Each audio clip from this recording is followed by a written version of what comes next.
ನೆಲಮಂಗಲದ ಪುಷ್ಪ Byregowda convention ಹಾಲ್ನಲ್ಲಿಂದು Karnataka ಕಾರ್ಯನಿರತ ಪತ್ರಕರ್ತರ ಧ್ವನಿ ಸಂಘಟನೆಯ ವತಿಯಿಂದ 4ನೇ ರಾಜ್ಯ ಪತ್ರಕರ್ತರ ಸಮ್ಮೇಳನ ಅತ್ಯಂತ ವಿಜೃಂಭಣೆಯಿಂದ ಜರುಗಿದೆ.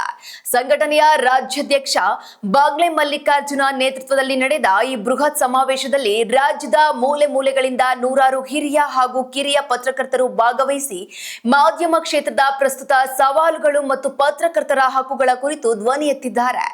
ಕಾರ್ಯಕ್ರಮದಲ್ಲಿ ಮುಖ್ಯ ಅತಿಥಿಯಾಗಿ ಭಾಗವಹಿಸಿ ಮಾತನಾಡಿದ ವಿಧಾನ ಪರಿಷತ್ತಿನ ವಿರೋಧ ಪಕ್ಷದ ನಾಯಕ ಛಲವಾದಿ ನಾರಾಯಣಸ್ವಾಮಿ, ಪ್ರಜಾಪ್ರಭುತ್ವದ 4ನೇ ಸ್ತಂಭವಾಗಿ ಶ್ರಮಿಸುತ್ತಿರುವ ಪತ್ರಕರ್ತರ ಕ್ಷೇಮಾಭಿವೃದ್ಧಿ ಮತ್ತು ಭದ್ರತೆಗೆ ಸರ್ಕಾರ ಹಾಗೂ ಜನಪ್ರತಿನಿಧಿಗಳು ಸೂಕ್ತ ರೀತಿಯಲ್ಲಿ ಸ್ಪಂದಿಸಬೇಕೆಂದು ಒತ್ತಾಯಿಸಿದ್ದಾರೆ.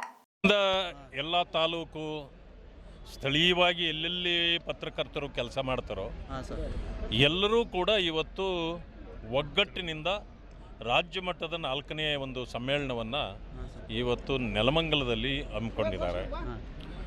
ಸೊ ನಾನು ಅವ್ರಿಗೆ ಹೇಳಿದ್ದೇನೆ, ನಾನು ರಾಜಕಾರಣಕ್ಕೆ ಬರಬೇಕಾದ್ರೂ ಕೂಡ ನಾನೊಬ್ಬ ಪತ್ರಕರ್ತನಾಗಿ ಬಂದವನು. ಹಾಗಾಗಿ ಇವತ್ತು ಅವರ ಬಗ್ಗೆ ನನಗೆ ಭಾಳ ವಿಶ್ವಾಸ ಇದೆ. ಅವರ ಕಷ್ಟಗಳು ಒಂದಲ್ಲ ಎರಡಲ್ಲ, ಸ್ಥಳೀಯವಾಗಿ ಅನೇಕ ಸಮಸ್ಯೆಗಳನ್ನು ಅವರು ಎದುರಿಸಲೇಬೇಕು. ಒಂದು ಹೆಚ್ಚು ಬರೆದರೂ ಕಷ್ಟ, ಒಂದು ಕಡಿಮೆ ಬರೆದರೂ ಕಷ್ಟ, ಅಥವಾ ಸತ್ಯ ಬರೆದ್ರೂ ಕಷ್ಟ. ಸತ್ಯ ಬರೆದ್ರೂ ಶಿಕ್ಷೆ ಇದೆ ಇವರಿಗೆ. ಶಿಕ್ಷೆ ಯಾರು ಕೊಡ್ತಾರೆ? ಕಾನೂನು ಕೊಡೋದಿಲ್ಲ.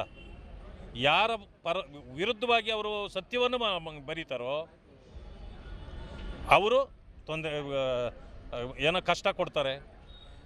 ಅಥವಾ ಯಾರನ್ನಾದರೂ ಹೊಗಳಿ ಬರೆದ್ರೂ ಇವ್ರಿಗೇನು ಅದರಿಂದ ಒಳ್ಳೆಯದೇನೂ ಆಗೋದಿಲ್ಲ. ಅಂದರೆ ಪತ್ರಕರ್ತರು ಈ ಸ್ಥಳೀಯವಾಗಿ ಮಾಡ್ತಕ್ಕಂಥ ಈ ಚಟುವಟಿಕೆಗೆ ಕೃತಜ್ಞತೆ ಇಲ್ಲ. ಅಂಥ ಒಂದು ಸಮಸ್ಯೆಗಳನ್ನೆಲ್ಲ ಎದುರಿಸಿ ಇವತ್ತು ಈ ಮಟ್ಟಕ್ಕೆ ಅವರು ಬರಬೇಕಾಗ್ತದೆ. ಆದರೆ ರಾಜ್ಯ ಮಟ್ಟದಲ್ಲಿ ನೀವೆಲ್ಲ ಒಗ್ಗಟ್ಟಿನಿಂದ ಇದ್ದರೆ ನಿಮಗೆ ಯಾವುದೇ ಸಮಸ್ಯೆ ಬರಲಿರ್ದಂಗೆ ತಡಿಬಹುದು. ಆದ್ದರಿಂದ ನೀವೆಲ್ಲರೂ ಒಗ್ಗಟ್ಟಾಗಿರಿ. ಯಾವುದೇ ತೀರ್ಮಾನಗಳನ್ನು ತೆಗೆದುಕೊಳ್ಳುವಾಗ ಒಗ್ಗಟ್ಟಾಗಿ ತಗೊಳ್ಳಿ. ಆಗ ಸಮಸ್ಯೆಗಳನ್ನು ಕಡಿಮೆ ಮಾಡಬಹುದು ಅಂತಕ್ಕಂಥ ಒಂದು ಮಾತನ್ನು ಕೂಡ ಅವರಿಗೆ ಸಲಹೆಯ ರೂಪದಲ್ಲಿ ಕೊಟ್ಟಿದೆ. ಸರ್, ಈಗ ಪತ್ರಕರ್ತ